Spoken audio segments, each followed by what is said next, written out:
De volta com o programa Personalidade, conversando hoje com o Dr. Robert Feitosa, nosso parceiro aqui do programa Comunidade Urgente. Você que assiste o Comunidade Urgente aqui pela TV Alternativa, já deve ter visto o Robert participando lá, dando as dicas aqui no Comunidade Urgente, né? E hoje trouxe aqui para essa conversa aqui no programa Personalidade, né? Homem que manja muito, né? Ele é especialista em direito eleitoral. E por isso também vamos conversar sobre isso agora.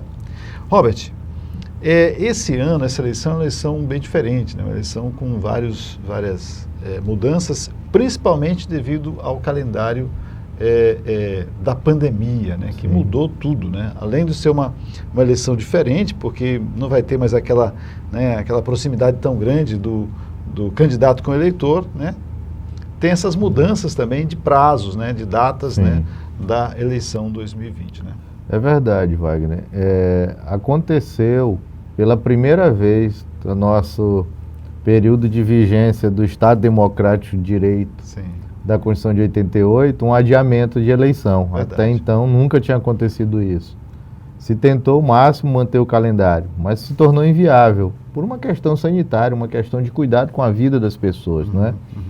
De forma que houve essa discussão no Congresso Nacional, iniciou pelo Senado Federal, com a PEC 18, de autoria do senador Randolfo Rodrigues, que depois houveram outras, e terminou havendo a relatoria do senador Everton no Senado e foi aprovado. Sim. Mas o importante registrar é que várias entidades da sociedade civil participaram, e uma delas eu tenho a satisfação de fazer parte, que é a Academia Brasileira de Direito Eleitoral e Político, a ABRADEP.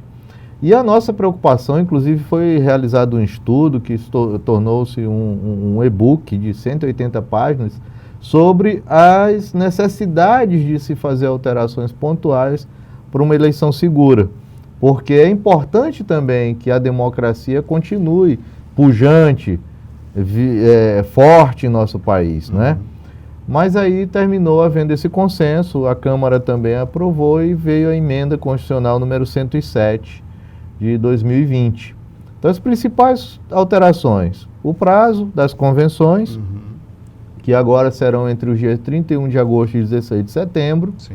O prazo de registro de candidatura. As convenções são escolhas, né? As escolhas dos candidatos, que até então são pré-candidatos, né? Escolha dos candidatos, tanto a prefeito quanto a vereadores.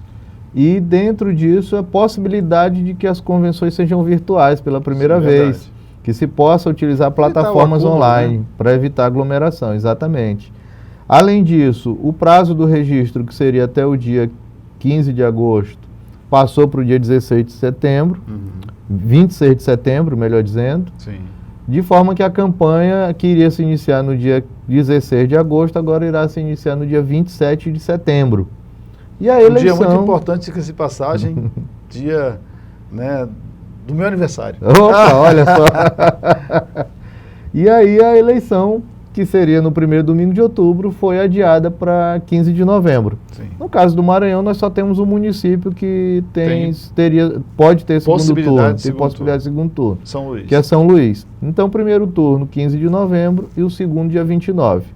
Uma das preocupações que havia para se adiar se daria tempo de julgar as prestações de conta de todos os candidatos. Mas o TSE analisou, uma comissão de infectologistas participou desse debate, junto com o Congresso Nacional, e se viu que era possível fazer uma eleição com maior segurança, já que a curva vem sofrendo achatamento, né? O número de contágio, embora não tenha passado a pandemia, é bom registrar, temos que usar máscara, temos que higienizar as mãos, manter o distanciamento. Como nós estamos aqui, e só estamos sem máscara porque estamos gravando aqui no estúdio, né? Estamos fazendo o programa só aqui os no dois, estúdio, inclusive. Mas esses cuidados continuam. Porém, existe a possibilidade de se fazer um horário mais estendido, existe a possibilidade de aumentar o número de locais de votação para redistribuir as sessões. E um detalhe, né? Vai deixar de ser obrigatória a biometria, né? Que é o dedinho lá, né? Você, inclusive, vai ter que levar agora o documento lá para atestar que é você de fato, né? Não pode deixar de esquecer em casa o documento. E essa é uma situação interessante também para os partidos se organizarem, porque é importante que aumente a fiscalização. Verdade. Que os fiscais estejam atentos para verificar as identidades do eleitor, porque a biometria já era uma segurança, né? Essa questão Apertou da tecnologia lá, de se conferir a digital, né, do eleitor. Mas agora, voltando para o modelo anterior, que era de apresentar um documento de identificação... Isso é necessário de fato, Robert? A fiscalização? Não, eu digo essa mudança para voltar, em vez da biometria... Sim.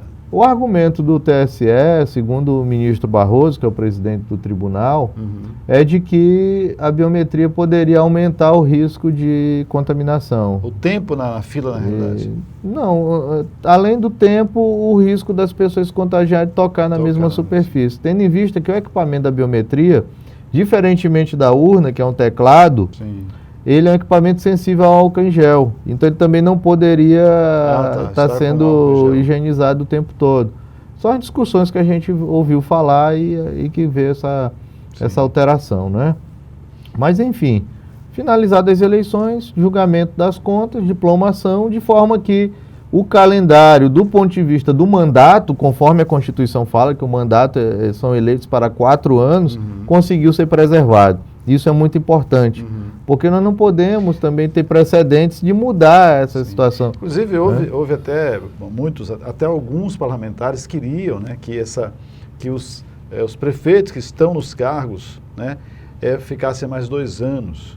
Né?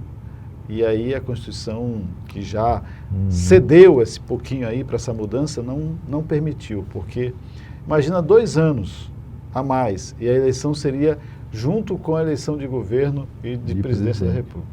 Quer dizer, ia ser um negócio meio complicado, né? Aí nós teríamos aí, primeiro, violaria a Constituição porque foram eleitos para 4 anos. Como é que alguém que foi eleito para 4 anos vai terminar com 6? Sem falar que os vereadores, né? Sim, prefeitos, vice-prefeitos e vereadores, né? Segundo, como eu falei no bloco anterior sobre a questão das eleições de 2 em 2 anos, é o momento do município. Eu vejo com muita restrição, uma posição pessoal minha mesmo e de outros colegas que pensam da mesma maneira, a unificação das eleições não significa barateamento de custo de eleição, porque você vai continuar tendo eleição municipal. Tem jeito. Né? E a eleição municipal é uma eleição que tem muitos candidatos a vereador, a prefeito, são 5.570 municípios. Esse ano mais ainda, né? Porque deixa de ter a coligação, né? A coligação para vereador. Para vereador, que são os...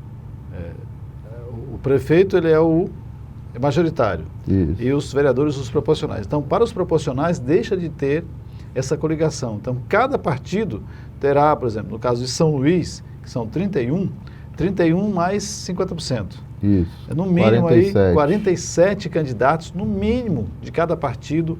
Imagina, são quantos partidos?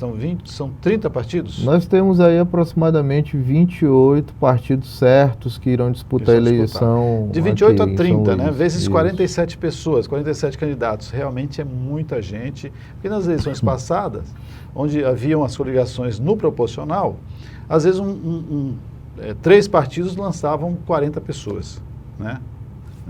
15 cada um com 10, outro com 15 e tal.